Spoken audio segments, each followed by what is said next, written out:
దాంట్లో సెక్షన్ 6 ప్రకారంగా ఎలాంటి కూడా ఎడ్యుకేషనల్ ఇన్స్టిట్యూషన్, స్కూల్ కావచ్చు, కాలేజ్ కావచ్చు, ఇంకా ఎనీ అదర్ ఎడ్యుకేషనల్ ఇన్స్టిట్యూషన్ దానికి 100 యార్డ్స్ పరిధిలోని ఎలాంటి కూడా అది టొబాకో షాప్ సంబంధించిన షాప్స్, టొబాకో, గుట్కా అలాంటి షాప్స్ అవి ఉండకూడదు. అది చట్టం ద్వారా నిషేధం ఉంది. కానీ కొన్ని చోట్ల ఏముంది, అక్కడెక్కడో నడిపిస్తున్నారు. అట్లాగే మనకి జువెనైల్ జస్టిస్ యాక్ట్ ఉంది. దాంట్లో సెక్షన్ 77 ప్రకారంగా చిన్న పిల్లలకి, జువెనైల్స్కి ఎవరైనా ఇలాంటి పదార్థాలు అమ్మితే వాళ్ళ మీద అది కేసు అవుతుంది, వాళ్ళు లోపలికి కూడా వెళ్తారు.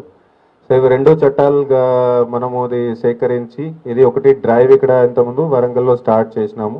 అన్ని ప్లేసెస్లోని ఎక్కడైనా స్కూల్ కానీ, కాలేజ్ కానీ దానికి 100 యార్డ్స్ పరిధిలోనే ఇలాంటి కూడా షాప్స్ ఉంటే వాటి మీద యాక్షన్ తీసుకోవడం జరిగింది. అండ్ ఇంకా కూడా కంటిన్యూ అవుతుంది, డైలీ మన కేసెస్ అవుతున్నాయి. సో దీంట్లో ఒకటి సంతోషమైన విషయం ఏముంది, దాట్ కొంతమంది దాంట్లో వాళ్ళు వాళ్ళ షాప్స్ని షిఫ్ట్ చేసుకుంటున్నారు.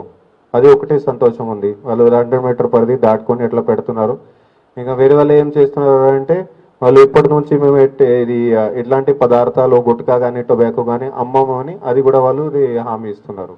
సో అట్లాగే వాళ్ళ మీద వాచ్ కూడా చేస్తాము. ఇంకా ఫ్యూచర్లో కూడా చేస్తే దాన్ని ఖచ్చితంగా ఇంకా నెక్స్ట్ లీగల్ యాక్షన్ కూడా ఉంటుంది.